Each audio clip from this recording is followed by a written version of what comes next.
Bom, pessoal, uma vez que nós detectamos que os dados que nós estamos trabalhando não são normais, não seguem uma distribuição normal, então agora nós temos que escolher um teste de hipótese não paramétrico para fazer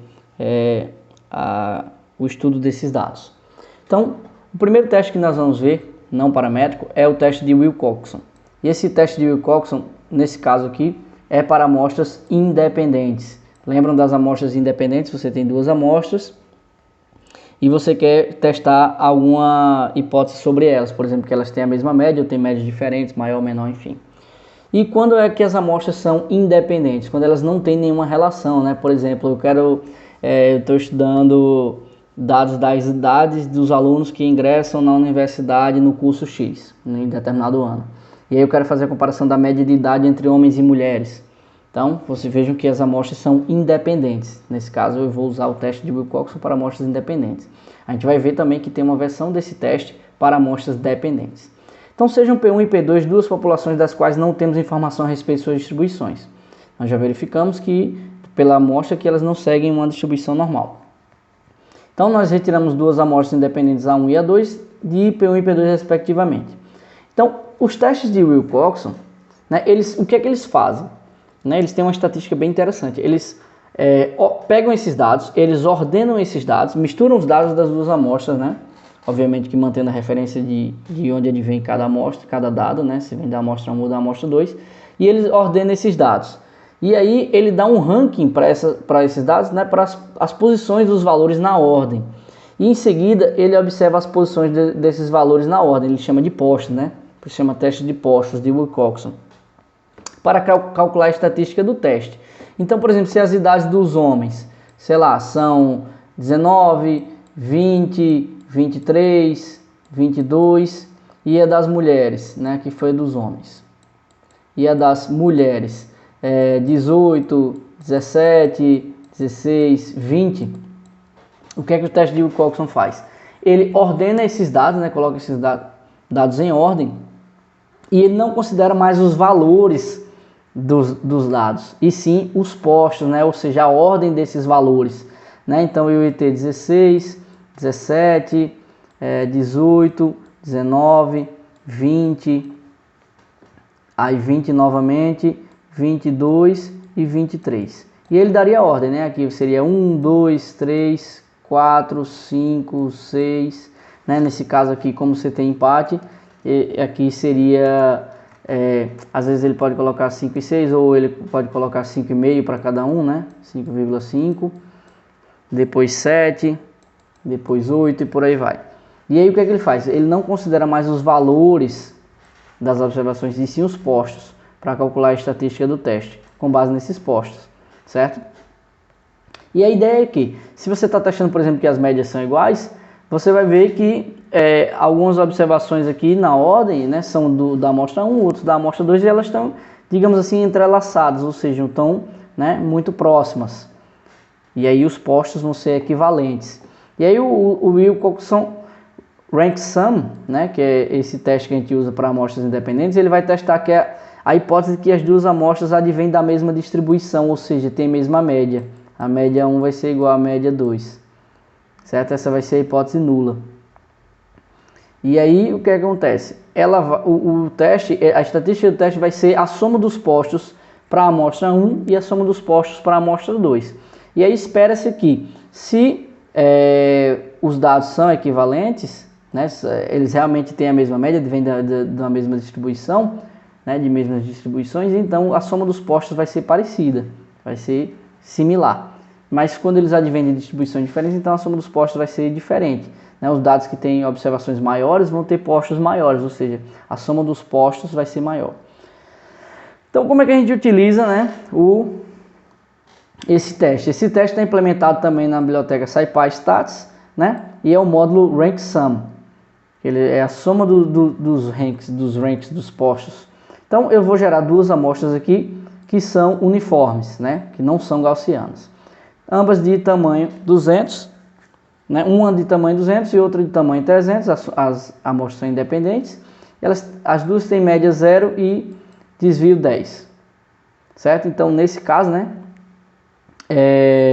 elas são uniformes, Uma tem tamanho 200, outra tem tamanho 300, mas elas têm mesma média e mesmo desvio, ou seja, elas são a mesma distribuição de probabilidade, certo? E aí eu gerei aqui, né, plotei aqui os diagramas de densidade e probabilidade para vocês verem, a amostra 1 e a amostra 2, né? Nenhum dos dois é normal, certo? Mas eles têm sim uma média muito parecida, né? E a escala, né? Eu estou chamando de desvio padrão, mas na verdade a gente chama de escala quando não está falando sobre dados que não são gaussianos, certo? Então, se a gente fizer o teste aqui, provavelmente a gente espera que a hipótese nula seja aceita, né? Ou seja, a gente falha em rejeitar a hipótese nula, porque eles realmente têm a mesma média. Então, chamando a função rank_sums, passando como parâmetro a amostra 1 e a amostra 2, vejam qual é o resultado. A estatística do teste é 0.058 e o p-value, que é o que a gente está utilizando aqui, deu 0.55. Como é que a gente usa o p-value? Se o p-value for menor que 0.05, a gente rejeita H0. Nesse caso, qual foi o resultado? Ora, o p-value foi 0.55, que é muito maior que 0.05. Ou seja, a gente falha em rejeitar H0. O que é que significa dizer? A gente aceita a hipótese nula de que os dados advêm da mesma distribuição, ou seja, que as médias são equivalentes. Ok? Vamos ver um outro exemplo agora, gerando dados de distribuições diferentes. Então, gerei aqui 200 observações, com média 1 e escala 10, e a amostra 4 com 300 observações, com média 5 e escala 15. Então, veja o que é que acontece aqui, né?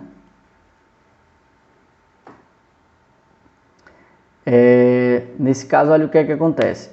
Eu gerei aqui o diagrama o gráfico de densidade e probabilidade, e olha o que é que aconteceu aqui, né? Eu tenho aqui a amostra 1, a média dela deve estar aqui, né? E a média 2 deve estar por aqui, certo? Então, olha o que é que acontece nesse caso. Os dados advêm de distribuições diferentes, certo? Então, chamando função rank_sum, olha o que acontece. A estatística do teste foi menos 13.7 e o p-value foi muito pequeno. É elevado a menos 43, está muito próximo de zero. Então, verificando se o p-value é menor que 0.5, a gente rejeita H0. Por quê? Porque o p-value é muito pequeno. Então, a gente rejeita H0, ou seja, a gente rejeita a hipótese de que as médias são equivalentes. Certo? Então, veja, bem simples de utilizar o teste. A outra versão do teste é quando a gente tem amostras dependentes. A gente também tem o mesmo teste para amostras dependentes. Então, nesse caso, quando as amostras são pareadas, nós podemos utilizar o que a gente chama de Signed Rank Test, né? Que é um teste de postos com os sinais.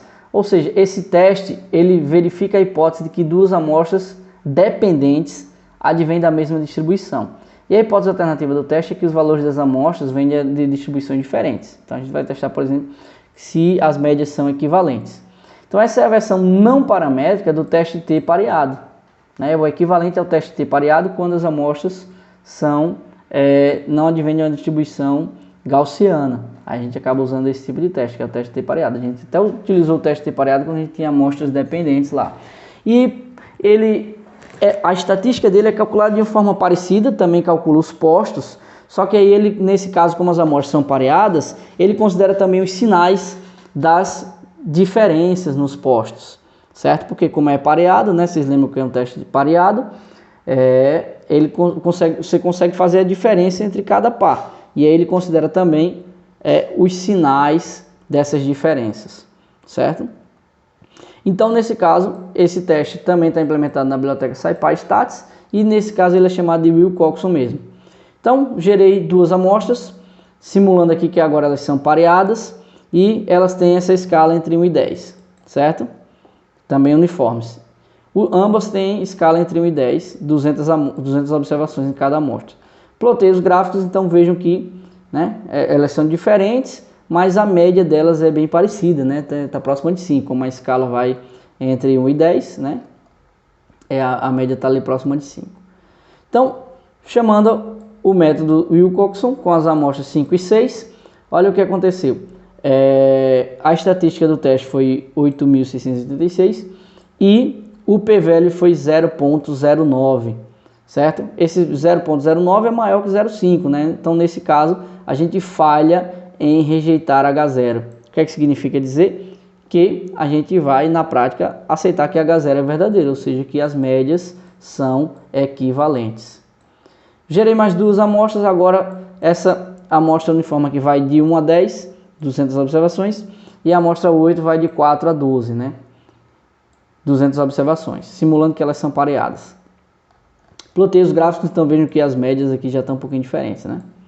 As médias já estão um pouquinho diferentes.